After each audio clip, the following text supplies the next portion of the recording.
नमस्कार. मॅक्स महाराष्ट्रामध्ये तुमचं सर्वांचं स्वागत. मी संतोष सोनवणे. अ, महाराष्ट्रात महायुतीचं पानिपत होत असताना उत्तर महाराष्ट्रातील 2 जागा आल्या. त्यामध्ये रावेर लोकसभा मतदारसंघामध्ये सर्वाधिक मताधिक्याने रक्षा खडसे या तिसऱ्यांदा म्हणजे हॅट्रिक त्यांनी साधलेली आहे भाजपकडनं. जनरली ही सीट जी आहे 2.25 लाखांनी म्हणजे सर्वाधिक मताधिक्याने भाजपच्या उमेदवारांमध्ये सर्वाधिक मताधिक्यांनी त्या निवडून आलेल्या आहेत. आपल्यावर आपण गप्पा करणार आहोत. मॅडम, आपलं मॅक्स महाराष्ट्रात स्वागत आहे. काय विजयाचं खरं गणित? एकीकडे महायुतीचं पानिपत होत असताना तुमचं सीट 2.25 लाखांनी निवडून येते. मी सर्वात आधी ह्या सगळ्या निवडणुकीचं श्रेय जे आहे हे जनतेलाच देईल, कारण की आपण बघितलं असेल की सुरुवातीपासनं माझ्या उमेदवारीला घेऊन बऱ्याचशा गोष्टी इथे समोर आल्या होत्या आणि त्यावेळेसही जनतेच्या सर्वेमुळे मला भाजपने म्हणजे आमच्या पक्षाने ही उमेदवारी दिली महायुती म्हणून. आणि त्यानंतर बराचसा अपप्रचार माझ्या संदर्भातला करण्यात आला विरोधकांकडनं.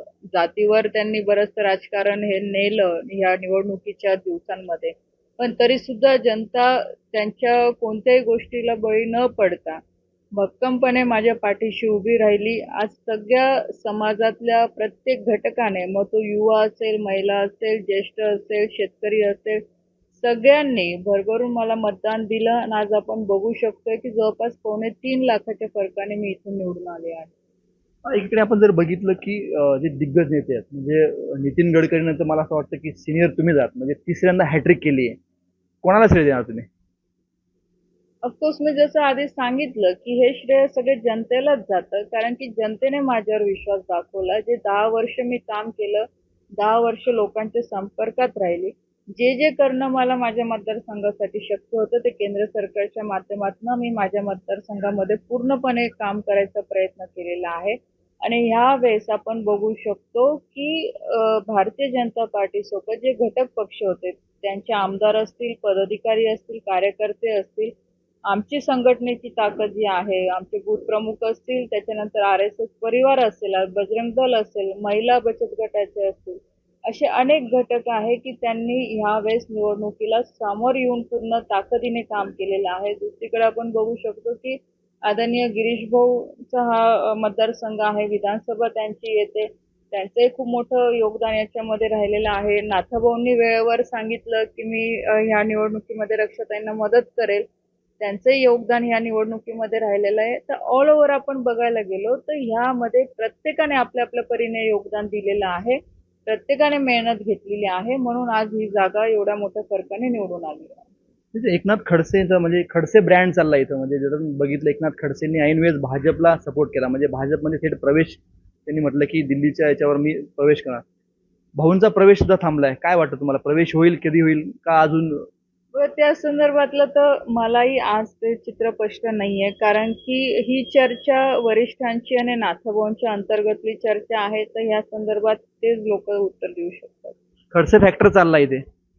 खडसे फॅक्टर म्हणण्यापेक्षा मी जसं सांगितलं की ह्या निवडणुकीमध्ये प्रत्येकाचं योगदान राहिलेलं आहे. का आपण बघा, एक दुसरीकडे महाराष्ट्रामध्ये एक एक मतासाठी जागा गेल्या सुद्धा आहे आणि जागा आल्या सुद्धा आहे. तर निश्चितच आज प्रत्येकाचं आपल्या आपल्या परीने ह्या निवडणुकीमध्ये योगदान असणं हे फार महत्वाचं ठरलेलं आहे. मग ते नाथाभाऊंचं असो की इतर कोणत्याही संघटनेचं असो, RSS परिवारचं असो, बजरंग दल असेल किंवा आमचे घटक पक्ष असतील, महिला असतील, युवा असेल, या सगळ्यांचं रोल या निवडणुकीमध्ये खूप महत्वाचं ठरलेलं आहे.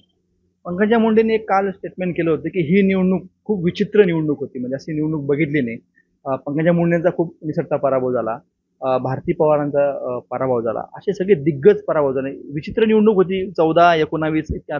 निश्चितच ह्या निवडणुकीमध्ये खूप वेगळं चित्र होतं राज्यभरामध्ये, पण तरी सुद्धा आम्ही विकासाच्या मुद्द्यांना समोर घेऊन गेलो. जे माझे काही व्यक्तिगत संबंध ह्या 10 वर्षामध्ये मी लोकांशी जे जपले किंवा मी जे केले त्याचाही फायदा मला झालेला आहे.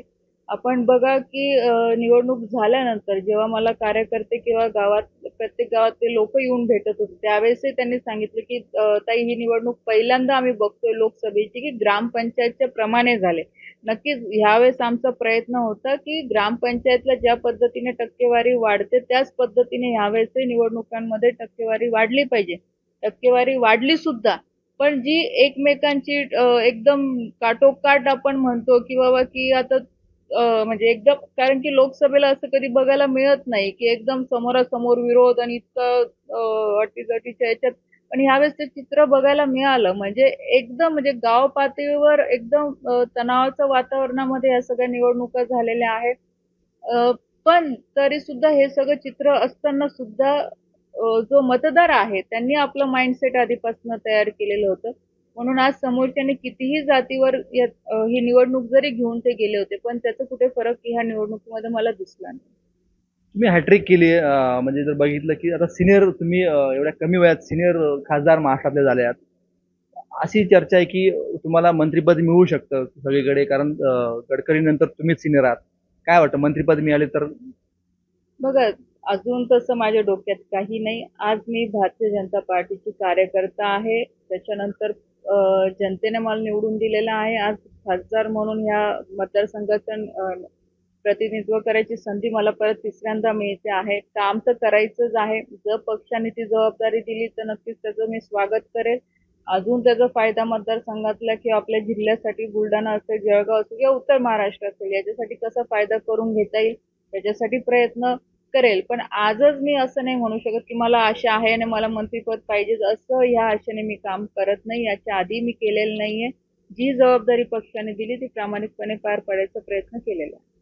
अजून एक महत्वाचा विषय की जनरली ही निवडणूक जर बघितली की म्हणजे एनडीए आघाडी जी आहे, म्हणजे 400 पार नरेंद्र मोदी म्हणत होते, पण मात्र 240 पर्यंत भाजप पोहोचतंय.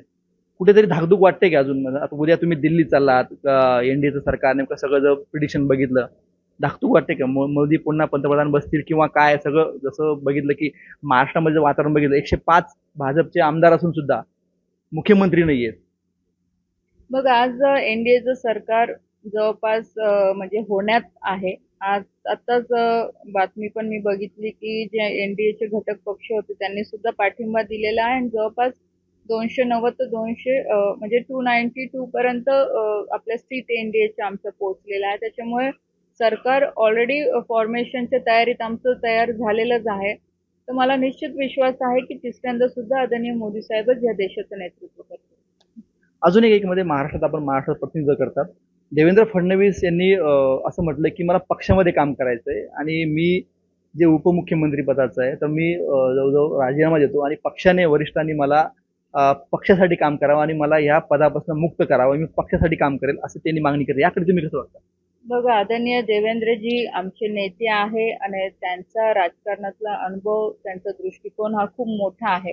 मला असं वाटतं की नक्की साहजिकच आहे, जो एखादा व्यक्ती जबाबदारी या सगळ्या निवडणुकीचं घेतो आणि अशा पद्धतीने निकाल तर साहजिक आहे. आज प्रत्येकाला वाईट वाटतं की आपण कुठे कमी पडलो. पण मला तोही विश्वास आहे की देवेंद्रजी येणाऱ्या दिवसांमध्ये ह्या सगळ्या परिस्थितीवर मात करतील. पक्ष संघटनेच्या माध्यमातून, कार्यकर्त्यांच्या माध्यमातून अजून कसं संघटन मजबूत करता येईल याच्यासाठी नक्कीच ते प्रयत्न करतील. तेवढी ताकद त्यांच्याकडे आहे, तेवढं कौशल्य त्यांच्याकडे आहे. तर त्यांनी प्रशासनमध्ये, सरकारमध्ये राहून सुद्धा ते संघटनेचं काम अतिशय चांगल्या पद्धतीने करू शकतात, हा मला विश्वास आहे. आणि आमची पण हीच इच्छा राहणार आहे की आदरणीय देवेंद्रजी हे आज ज्या पदावर आहे, उपमुख्यमंत्री ते राज्याचे आहे, त्यांनी त्या पदावरच राहून काम करावं आणि संघटनेचं पण काम बघावं. नक्कीच येणाऱ्या काळामध्ये ज्या ज्या काही आमच्याकडनं म्हणजे आज कार्यकर्ता म्हणून पण मी सांगेल की आम्ही कुठे कमी पडलो असेल तर नक्कीच त्या चुका आम्ही सुधारण्याचा प्रयत्न करू की जेणेकरून आगामी काळामध्ये येणाऱ्या विधानसभेसाठी आणि कोणत्याही निवडणुकीसाठी आम्ही पूर्णपणे ताकदीने समोर जाऊन त्याचा फायदा पक्षाला चांगल्या पद्धतीने होईल.